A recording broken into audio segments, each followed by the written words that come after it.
सुप्रभात सारे बच्चों। मैं आज आपको हिंदी व्याकरण क्लास 1 कक्षा 8 का हिंदी व्याकरण का पहला चैप्टर भाषा, बोली, लिपि एवं व्याकरण, इससे संबंधित कुछ बातों पर पहले चर्चा करेंगे। उसके बाद थोड़ा सा वीडियो भी बनाएंगे। इसका वीडियो बनाने के बाद साथ साथ इसका जो है प्रश्नोत्तर भी करा देंगे। तो आप जानते हैं भाषा क्या है? तो भाषा एक सशक्त माध्यम है या एक ऐसा साधन है जिसके द्वारा अपने विचारों को हम प्रकट करते हैं या अपने भावनाओं को प्रकट करने का एक माध्यम क्या है? भाषा। अपने भावनाओं को प्रकट करने वाले साधन को भाषा कहते हैं। बोली क्या होता है? तो बोली किसी विशेष क्षेत्रों में या कुछ खास क्षेत्रों में, सीमित क्षेत्रों में बोली जाने वाली भाषा या कही जाने वाली भाषा को बोली कहते हैं। बोली का कोई अपना व्याकरण नहीं होता। लिपि क्या है? लिपि एक रूढ़ चिन्ह है जिसके द्वारा भाषाओं को लिखते हैं, उसको कहते हैं लिपि। यदि आप परिभाषा लिखना चाहें इसका क्या लिखेंगे? किसी भी भाषा को लिखने वाले रूढ़ चिन्हों को लिपि कहते हैं। व्याकरण किसे कहते हैं? तो जो हमें शुद्ध पढ़ना लिखना सिखाता है या हमें यूं कहे कि जो हमें बर्तनियों से हमारी भाषाओं को श्लेषित करता है, शुद्ध करता है, वह है व्याकरण। तो आइए हम लोग पहले सब चर्चा हो गई। भाषा क्या है, बोली क्या है, लिपि क्या और व्याकरण क्या है, ठीक है। तो फिर हम लोग पहले इसके ऊपर आधारित जो प्रश्न हैं उसकी चर्चा करते हैं। हम लोग भाषा क्या है, बोली क्या है, लिपि के जितने प्रश्न आते हैं इस पर अपने देख रहे हैं। आपके पास किताब होगा बसंत का हिंदी कार्य पुस्तिका, इसका पहला पाठ जो व्याकरण में होगा आप निकाल लीजिए किताब को और आइए हमारे साथ भरेंगे कि करेंगे। व्याकरण खंड में देखिए यहाँ भाषा, बोली, लिपि एवं व्याकरण है।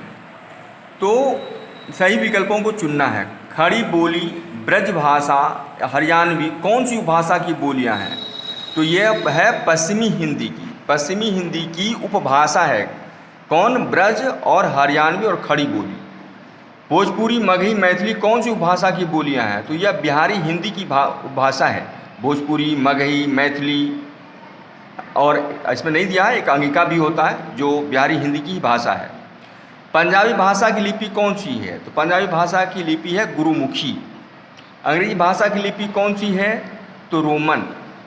वर्णों का सार्थक समूह क्या कहलाता है? वर्णों का सार्थक समूह शब्द कहलाता है। हिंदी की राजभाषा कब घोषित की गई? तो 14 सितंबर को, या पूरा समझ सकते हैं तो 14 सितंबर 1950 को। यहाँ खाली डेट पूछ रहा है इसलिए 14 सितंबर। रिक्त स्थानों की पूर्ति कीजिए। भाषा भावों एवं विचारों के डेश सशक्त साधन है, तो आदान प्रदान का सशक्त साधन है। भारत की डेश हिंदी है, भारत की राजभाषा हिंदी है। भाषा के शुद्ध रूप का ज्ञान कराने वाले शास्त्र को क्या कहते हैं? व्याकरण कहलाता है। भाषा के क्षेत्रीय रूप को बोली कहा जाता है। हिंदी भाषा को 5 उपभाषाओं में बांटा गया है। पद विचार के अंतर्गत पद भेद डैश का अध्ययन किया जाता है, तो यहाँ पदबंध का अध्ययन किया जाता है। 14 सितंबर 1949 को हिंदी का भारत के संविधान में राजभाषा बनी। भाषा के 2 रूप कौन कौन है? तो भाषा के 2 रूप लिखित और मौखिक है। फिर कह रहा है मौखिक और लिखित भाषा में अंतर क्या है? इसमें जगह नहीं था इसलिए मैं इसमें लिख नहीं पाया, इसलिए ध्यान से सुनिएगा, मैं आपको समझा देता हूँ।